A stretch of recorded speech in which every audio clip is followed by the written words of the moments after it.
I would kind of visualize the sounds a little bit. There was this one cassette that my parents used to play in the car, and I was always saying like, please play that cassette with all the sunbeams, because I was seeing the synthesizers in the track as like sunbeams falling over the car or something. I don't know, it was very visual.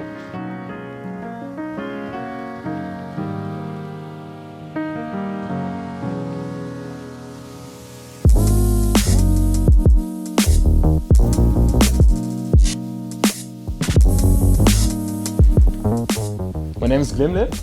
I'm a music producer and an artist. I remember having a lot of CDs at home, and those were like CDs with like the greatest hits of the week or the month or something, and I remember banging on the chairs along with them as if I were a drummer.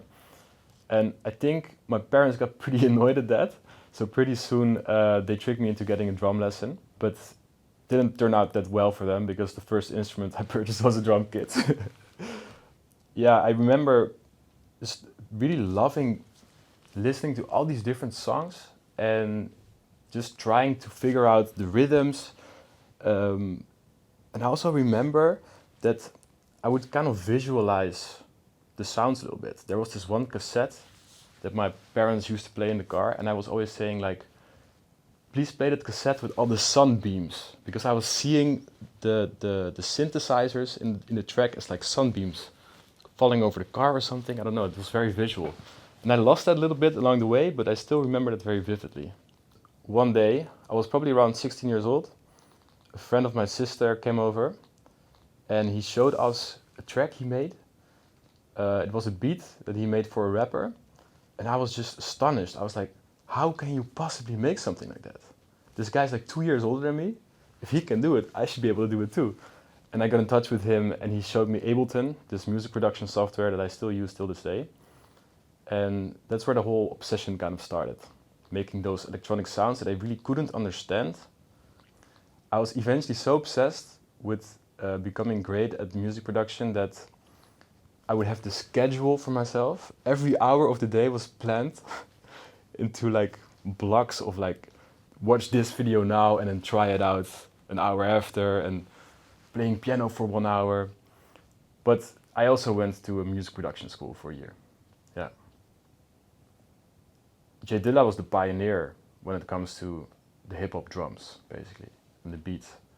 But I actually didn't listen to J Dilla that much, but I listened to the people that listened to J Dilla. So I was obsessed with Flying Lotus, Sam I Am, later on Kiefer, Robert Glasper, also someone that I really love listening to. But that sparked so many other great producers that have their own sound. So yeah, those were the biggest influences for me, for sure.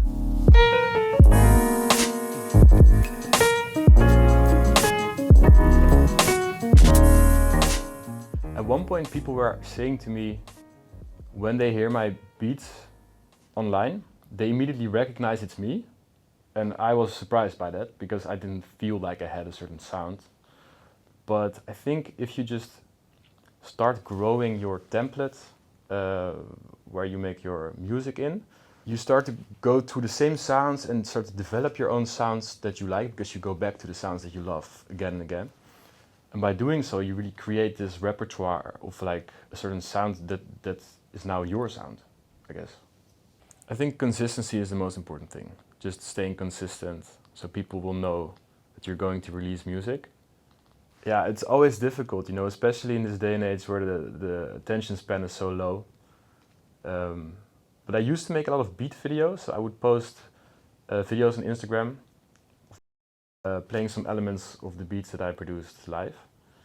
And I really want to get back into that because I thought it was a lot of fun, and it also creates the opportunity to connect with a bunch of other beat makers on Instagram. That's basically how I met some producers that I still work with till this day after years, you know, just via Instagram, connecting over video and building a relationship like that. So that's really cool. We have a really lovely community here because for some reason in the Netherlands there are so many people that make beats the way we do it.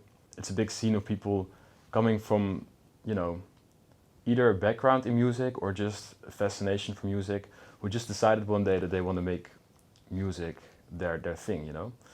And everyone supports each other. Everyone is really nice to each other, we help each other, we advise each other. And there's not this feeling of jealousy, everyone just wants to make each other better, and that's really what makes the beat scene very special. And the music scene in general, when we talk about like the musicians here in Amsterdam specifically, that's also a lovely community. People are incredibly skilled, they all know each other, so you'll have a session with a pianist that just recommends a drummer, and then the drummer comes over who recommends a singer, and it just all flows organically like that. That's really cool. Yeah.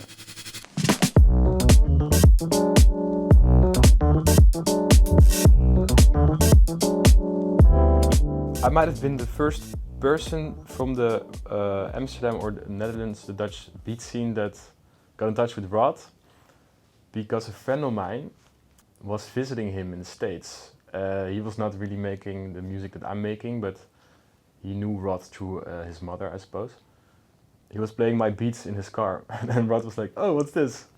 And that's how he got in touch. And pretty soon, I just told my friends and other beat makers that Rod is a lovely guy, and you know, the thing about downtown is that the service is really impeccable. So I'll send out an email to Rod to change something in the metadata or something, and he'll get it done as soon as possible, and he'll reply the same day, you know. So he was really great for all of us in that sense. Therefore, he's also just a lovely guy, you know. He's such a charming guy. So music really defines how I feel. If I make something that I love, I'll feel great about myself. If I have a bad day and nothing comes out, I feel bad. Maybe it shouldn't be that way, but I enjoy it. It's a constant chase of getting better at what I love. So for me, it's just the most important thing in life.